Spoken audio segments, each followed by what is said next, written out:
KYC প্রক্রিয়ায় ছাড়ের দাবিতে সোমবার 13 জুলাই রায়গঞ্জে জেলা শাসকের কাছে ডেপুটেশন দিল পশ্চিমবঙ্গ আশা কর্মী ইউনিয়ন। দুপুর আনুমানিক 1টায় কর্ণজোড়ায় জেলা শাসকের দপ্তরে প্রায় 2 শতাধিক আশা কর্মী জমায়েত হন।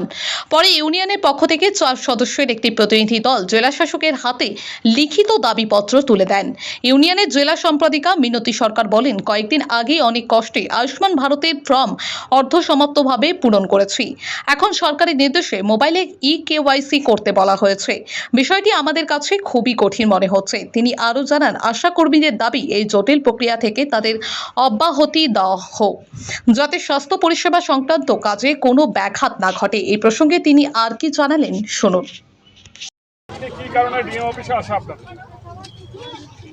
আজকে আমাদের আসার মেন কারণ হচ্ছে, আমরা যে আয়ুষ্মান ভারতের একটা ফর্ম দিয়েছিল, ফিজিক্যালি আমরা অনেক কষ্ট করে সেটা সম্পূর্ণ করে পুরোটা শেষ হয়ই নেই। এর মধ্যেই বলছে যে সেটারই আবার কেওয়াইসি বলে একটা পোর্টাল হবে, সেটা আশাদের মোবাইল থেকেই ভেরিফাই করতে হবে।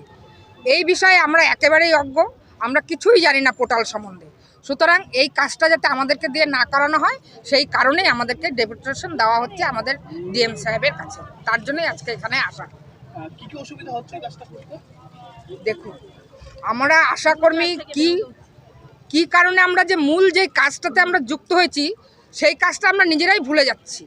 যে মা বাচ্চা নিয়ে যে আমাদের কাজ, সেই কাজটা আমাদের সাইডে চলে যাচ্ছে। আমাদের মেন কাজটা তো আমরা তার জন্যই ঢুকেছিলাম, কিন্তু তাকে যে আমরা সঠিকভাবে পরিষেবাটা দিতে পারছি না, তার জন্য যে আমাদের একটা যন্ত্রণা হচ্ছে। আর এই আয়ুষ্মান ভারতের সেই হাজার হাজার ফর্ম, সেকে খুঁটে খুঁটে বের করে নিয়ে মানুষের বাড়িতে পৌঁছানো, এবং সেই পাবলিকের বাড়ি 5 জনের মধ্যে 3 জনের ফর্ম পাচ্ছি, 2 জনের ফর্ম পাচ্ছি না।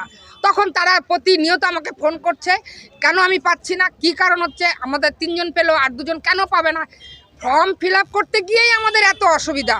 বাড়ির মাটি থাকছে না, গ্রামের লোকরা গ্রামে না পেলে বাড়িতে এসে হাজির হচ্ছে, ফোনে না পেলে বাড়িতে এসে হাজির হচ্ছে। এই যে একটা দুঃসহ ব্যবস্থা, আমরা গ্রামের লোকের কাছে খারাপ হয়ে যাচ্ছি তো। কারণ আমরা 15 বছর ধরে যে সম্মানটা আমরা অর্জন করেছি, সেই সম্মানটা আমরা খোয়াতে চাচ্ছি। কি চাচ্ছেন আপনারা? আমরা চাচ্ছি যে স্যার আমাদের কথাটা ভাবুক, আমাদেরকে বাঁচার ব্যবস্থা করুক।